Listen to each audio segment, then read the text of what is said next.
We have a zoom in close on the underside of the stand. My initial thought was, why limit the planer as the top? What if we actually brought it down into this void?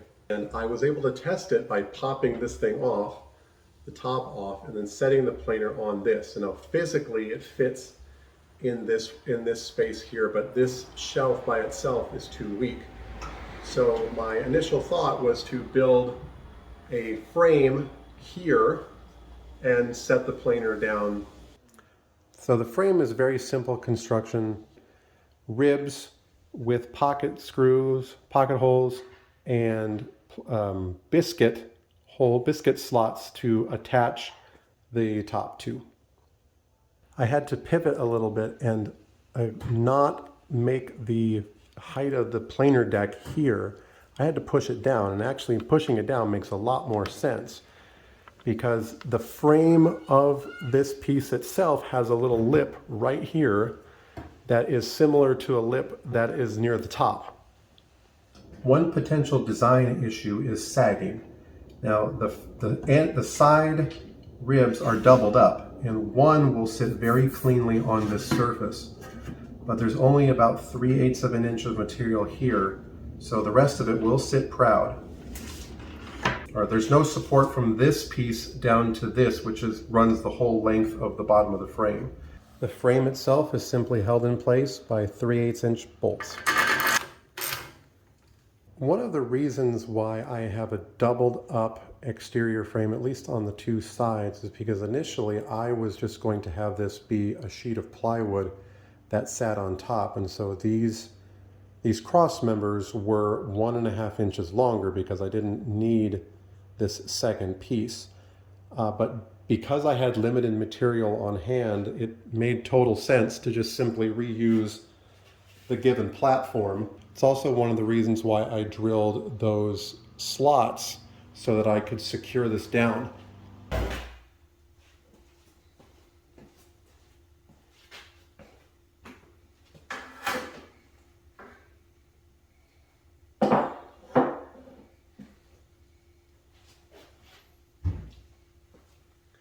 So I put the extension wings down so you can see that I have plenty of space side to side, or maybe from your perspective, front to back.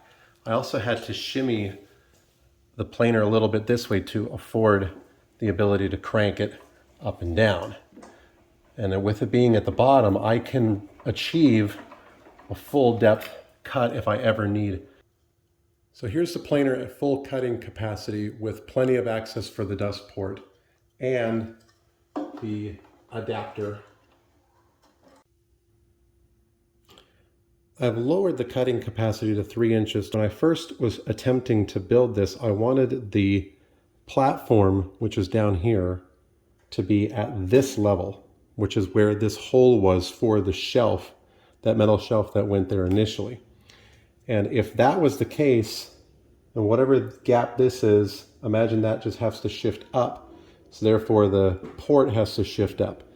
And it would be, the center of the port would be here, and then I'd have to cut out that semicircle that I was talking about earlier, something I definitely did not want to do.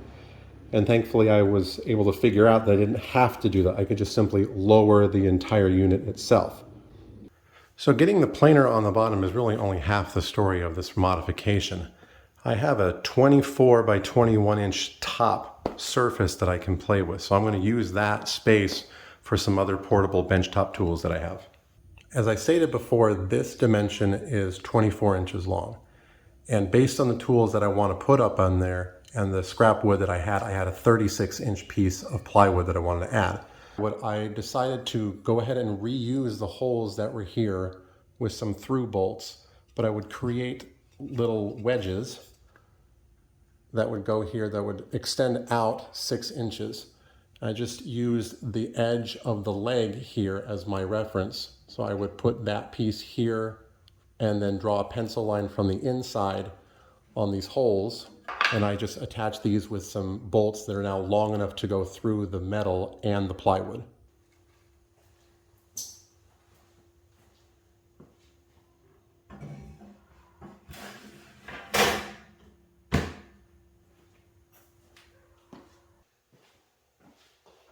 So as you can see, the primary advantage of any rolling cart is that you can have mobility in the shop. But for this one also, I have the ability to put multiple tools in the footprint of just one. A router table, a jointer, a miter saw, a benchtop sander, a drill press, and a bandsaw. All of them fit on the table. All of them have a decently comfortable working height, although a few of them might be a little too low for prolonged use, but I can always adjust that later. Additionally, because it's configurable, I can have different tools on it depending on the job.